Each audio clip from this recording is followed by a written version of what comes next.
Hi అండి, welcome to LP kitchen garden. ఈరోజు మనం ఏం చేసుకుందామంటే ఫోటోలో చూస్తున్నారు కదా, అవేంటో తెలుసా? అరటిపూతో చేసిన 2 ఐటమ్స్.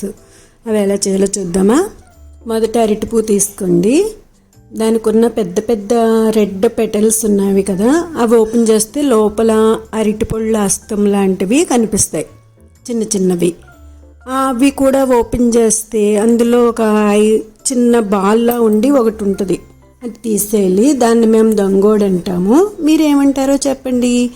చిన్న చిన్న వైట్ అండ్ పింక్ పెటల్స్ ఉంటాయి, వాటితో కూడా ఒక ఐటెం చేసుకోవచ్చు. నేను 2 ఐటమ్స్ చూపించాను కదా, ఒకటి దాంతోనే. చూడండి, ప్రాసెస్లోకి వెళ్దాం.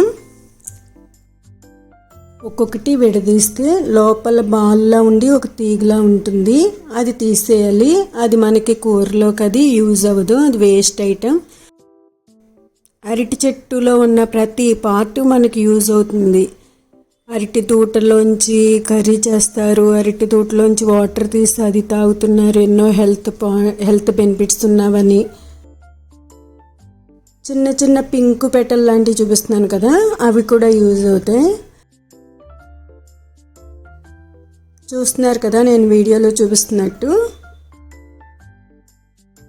పెద్ద రెడ్ పెటల్ని యూజ్ చేసుకుని కార్తీక మాసంలో దీపాలు అవి పెట్టుకోవడానికి వాడుకోవచ్చు.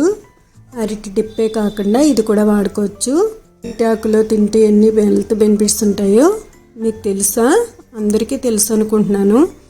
అరిటాకులో భోజనం చేస్తే ఆరోగ్యానికి చాలా మంచిది. వీలైనప్పుడు చేయండి ఫ్రెండ్స్. నేను చెప్పాను కదా, చిన్న చిన్న పింక్ అండ్ వైట్ పెటల్స్ లాంటివి, వీటితో ఫ్రై చేసుకుని ఉప్పు కారం జిమ్ముకుంటే చాలా టేస్టీగా ఉంటుంది. ఇవి వేస్ట్, ఇవి యూజ్ అవ్వు.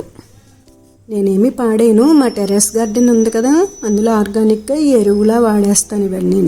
ఈ అరటి పువ్వు ఇలా లేయర్స్ తీసేసిన తర్వాత చిన్నదవుతుంది. అప్పుడు లోపల ఉన్నవి మనకి ఇలా తీయడానికి కుదరదు, బాల్ లాంటిది అదిని. అప్పుడు మనం వాటితో పచ్చడి చేసుకోవచ్చు, బాగుంటుంది. మరొక వీడియో చేసి పెడతాను. ప్రస్తుతం కర్రీ అండ్ ఫ్రై చేస్తున్నాను కదా ఈ వీడియోలో. లోపలికి ఇంకా చిన్నదైనప్పుడు లోపల వైట్గా లింగాలు అంటారు వాటిని, వాటితో కర్రీ చేసుకోవచ్చు, బాగుంటుంది. రైస్లోకి చపాతీలోకి కూడా బాగుంటుంది.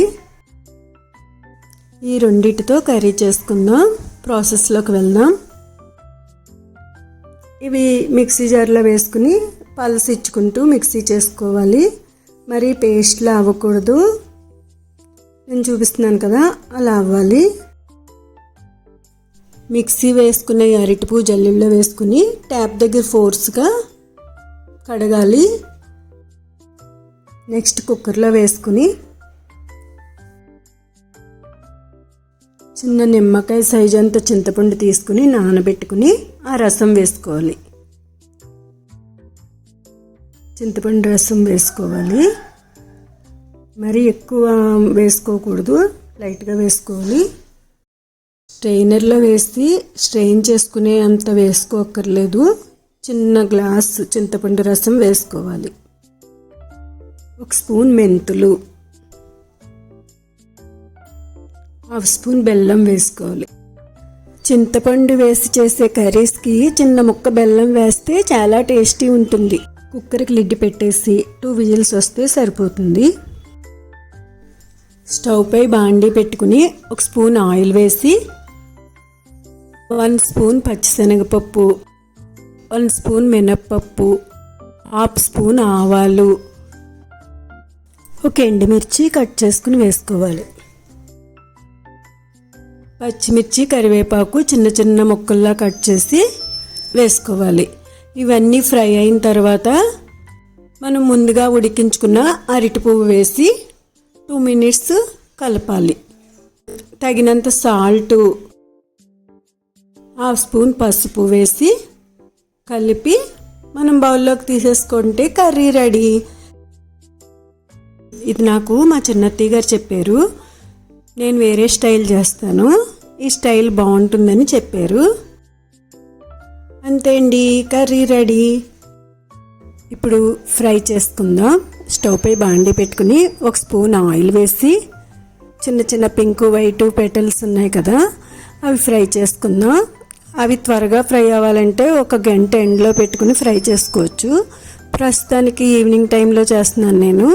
ఎండ లేదని డైరెక్ట్గా ఫ్రై చేస్తున్నా.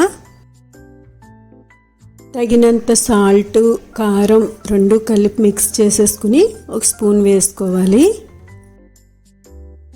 ఈ ఫ్రై కూడా రెడీ అయిపోయింది. బౌల్లోకి తీసేసుకుందాం.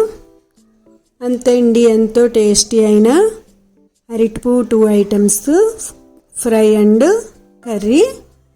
మీరు కూడా చేసి చూసి ఎలా ఉందో చెప్పండి ఫ్రెండ్స్. అరటి పువ్వు గురించి వేరే చెప్పనవసరం లేదు. చాలా చాలా హెల్త్ బెనిఫిట్స్ ఉన్నాయి. లైక్ చేయడం మర్చిపోకండి. Okay, bye.